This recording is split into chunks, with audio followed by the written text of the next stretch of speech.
Rotasi dan mutasi kembali terjadi di lingkungan TNI. Sejumlah pejabat yang merupakan perwira tinggi di TNI Angkatan Darat, Angkatan Laut, dan Angkatan Udara mengalami perubahan posisi yang dilakukan Panglima TNI Jenderal Agus Subianto. Mutasi tersebut diatur dalam Surat Keputusan Panglima TNI nomor Kep/1080 /9 Romawi /2024 tentang pemberhentian dan pengangkatan dalam jabatan di lingkungan Tentara Nasional Indonesia yang diterbitkan pada Rabu 11 September 2024. Para perwira yang masuk dalam daftar mutasi tersebut akan menjalani tugas dan jabatan baru.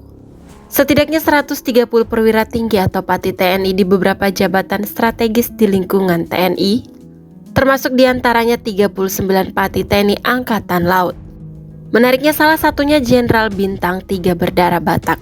Lalu siapakah beliau? Simak ulasan berikut ini. Dalam mutasi yang dilakukan Panglima TNI, Pati TNI Angkatan Laut yakni Laksamana Madya TNI TSNB Huta Barat ditarik dari Sekretaris Jenderal Dewan Ketahanan Nasional Republik Indonesia atau Sekjen Wantanas Republik Indonesia menjadi dosen tetap Unhan.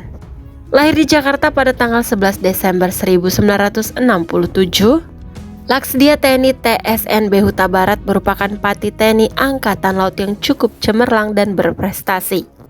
Beliau memiliki rekam jejak yang sangat bagus selama mengabdi di militer. Sejumlah jabatan strategis pernah diemban lulusan Akademi Angkatan Laut atau AAL 1989 dari Satuan Korps Pelaut ini. Laksdia Huta Barat tercatat pernah menduduki sejumlah jabatan penting. Sebelum menjabat Korsahli Kasal, beliau sempat menjalani tugas di Badan Keamanan Laut atau Bakamla sebagai Deputi Bidang Operasi dan Latihan atau Opslat.